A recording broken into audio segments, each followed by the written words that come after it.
Serial rapist Ravindra पिछले 7 साल से मासूमों को अपना शिकार बना रहा था। Ravinder Kumar was arrested in July for raping and murdering a 6-year-old girl. Ravindra Kumar serial killer, child molester, rapist, necrophile, एक ऐसा इंसान जिसने लगभग 30 से भी ज़्यादा बच्चों को अपना विक्टिम बनाया, जिसने 2008 से 2015 के बीच पूरी दिल्ली एनसीआर को अपने क्राइम से दहला दिया था। आज की केस स्टडी है दिल्ली के सबसे बड़े सीरियल किलर की। So let's deep dive in today's case of Ravindra Kumar. Ravindra Kumar का जन्म 1991 यूपी के बदाऊं में हुआ था। 2008 में वो दिल्ली आता है काम की तलाश में। उसके फादर एक प्लम्बर थे और उसकी माँ एज ए डोमेस्टिक हेल्पर घरों में काम किया करती थी।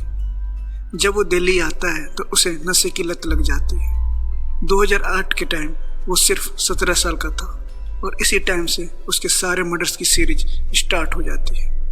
लगभग उसके जितने भी विक्टिम्स थे सभी छोटे बच्चे होते थे, 4 से 8 साल के। वो गरीब लेबर्स के बच्चों को अपना शिकार बनाता था।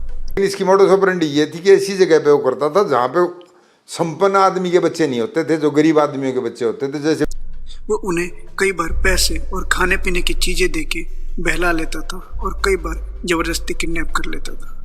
उसने 17 साल की एज में 2008 में एक लेबर के बच्चे को मेट्रो की कंस्ट्रक्शन साइट से किडनैप किया, देन उसका रेप और मर्डर करके उसकी बॉडी डंप कर दी। ये उसका पहला क्राइम था, क्योंकि जो मजदूर होते थे उनमें से कई लोग कोई कंप्लेन रजिस्टर नहीं करवा पाते थे। इस वजह से इस केस में वो पकड़ा नहीं गया और इसके बाद उसकी हिम्मत और बढ़ती चली गई। इसके बाद उसने ऐसे ऐसे काम किए कि किसी खतरनाक सपने से भी ज़्यादा डरावना था। वो गरीब लोगों के बच्चे को अपना टारगेट बनाया करता था और जिस एरिया में एक बार क्राइम कर देता था वहाँ दोबारा नहीं जाता था। इसके बाद वो टेम्परेरी अलीगढ़ शिफ्ट हो जाता है। वहाँ पे वो 5 बच्चों को अपना विक्टिम बनाता है। उसमें से एक बच्चे की मौत भी हो जाती है और फिर इस केस में वो पकड़ा नहीं जाता। इसके बाद 2013 में वो 2 बच्चों को अपना शिकार बनाता है नोएडा में, जहाँ रविंद्र एज ए लेबरर काम कर रहा था। रविंद्र को ड्रग्स की भी लत थी। वो ड्रग्स के बाद पोर्नोग्राफी देख के अपने शिकार पे निकल जाता था। एक बार बताइए क्या ये इसने एग्जैक्टली बताया? ये बोल रहा है कि मैंने ये जहाँ से मेरे को ये स्टार्ट हुई, जहाँ से ये लत लगी थी, मैंने कोई मूवी देखी थी, 2 मूवी नाम बताया हमारे को। दी मम्मी एंड सवारी, इंग्लिश की है मेरे ख्याल में। बिल्कुल यस, इंग्लिश मूवीज है उस टाइम के। तो उसमें वो जो भी हीरो था, जो भी था, वो बच्चों को मार के रेप करता था और फेंक देता था। वो भी सीरियल रेपिस्ट था, उसको वहां से आइडिया मिला, मारता था, मर्डर करता था। तो 2014-15 में वो ऐसे ही 2 क्राइम कमिट करता है। पहला दिल्ली के समयपुर बादली में और दूसरा दिल्ली के बेगमपुर में। 14 जुलाई 2015 बेगमपुर इलाके में एक खंडर में एक बच्ची की बॉडी मिलती है। देख के ही पता चल रहा था कि बच्चे के साथ कुछ गलत किया गया है। पुलिस बॉडी को तुरंत ऑटोप्सी के लिए भेज देती है। जहाँ से बॉडी मिली थी वहाँ से पुलिस को कुछ डॉक्यूमेंट्स भी मिलते हैं। जो डॉक्यूमेंट्स मिलते हैं पुलिस उससे सनी नाम के एक लड़की के पास पहुँचती है। जब उससे लड़की की मौत के बारे में बताया जाता है तो वो भी चौंक जाता है। जब उससे और पूछताछ की जाती है तो वो बताता है कि उसके पड़ोस में रविंद्र नाम का एक लड़का रहता है, जिसके साथ वो ड्रिंक करता था और एक रात पहले ही उसकी रविंद्र से लड़ाई हुई थी और उसी लड़ाई में रविंद्र ने सनी के पेपर्स छीन लिए थे। 2014 के बेगमपुर वाले केस में 6 साल की लड़की के पेरेंट्स मिसिंग रिपोर्ट फाइल करते हैं। पुलिस तो सिर्फ इस बच्ची के मर्डर को ही इन्वेस्टिगेट कर रही थी, मगर उन्हें भी नहीं पता था कि जिसकी वो तलाश कर रहे हैं वो एक सीरियल किलर है। Then police check the footage from dozens of CCTV cameras और उन्होंने अपने इन्फॉर्मर से भी पूछताछ की।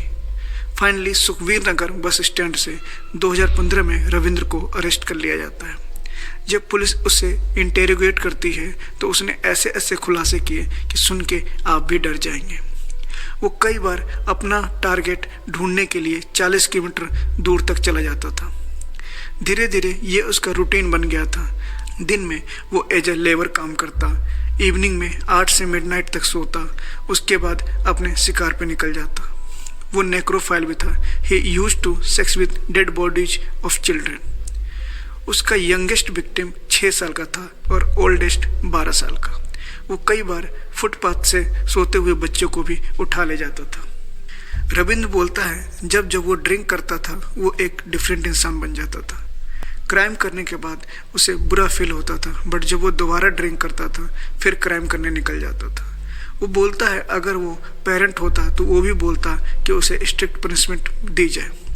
वो बोलता है कि वो जानता था कि वो जो कर रहा है उसकी सज़ा केवल फांसी है। जो मैंने किया है उसकी सज़ा मौत होनी चाहिए। जब उससे पूछा गया उसने बच्चों को क्यों मारा तो उसने बोला कि बच्चे बहुत शोर मचाते थे, इसलिए वो पहले उन्हें मार देता था, देन उन्हें सेक्सुअली अब्यूज करता था। तुम्हें डर लगता होगा कि बच्चे शोर कर दें, तो इसलिए तुम पहले मार देते थे? हाँ सर, इसीलिए मैं उन्हें पहले मार देता था। तुमने जितने बच्चे अपने किए क्राइम पर बिना किसी पछतावे के बोलता है अगर वो अभी भी नहीं पकड़ा जाता तो अपनी ये किलिंग स्प्री कंटिन्यू रखता। उसने पुलिस को अपने किए क्राइम की सारी इन्फॉर्मेशन डिटेल में दी। उसकी इस डिटेल से पुलिस को पता चला कि उसके विक्टिम्स का काउंट 30 से भी ज़्यादा था। 6 मई 2023 को कोर्ट ने रविंद्र को पोस्को एक्ट और बहुत सारे अदर चार्जेस में गिल्टी पाया। 25 मई 2023 को दिल्ली रोहिणी कोर्ट ने उसे लाइफ इम्प्रिजनमेंट की सज़ा सुनाई, ये बोलते हुए कि the accused does not deserve any leniency on any account. ये थी रविंद्र कुमार, दिल्ली के सबसे बड़े सीरियल किलर की कहानी। For more videos like this you can subscribe to this channel. फिर मिलते हैं ऐसे ही किसी केस स्टडी में, तब तक के लिए अपना ध्यान रखें। धन्यवाद।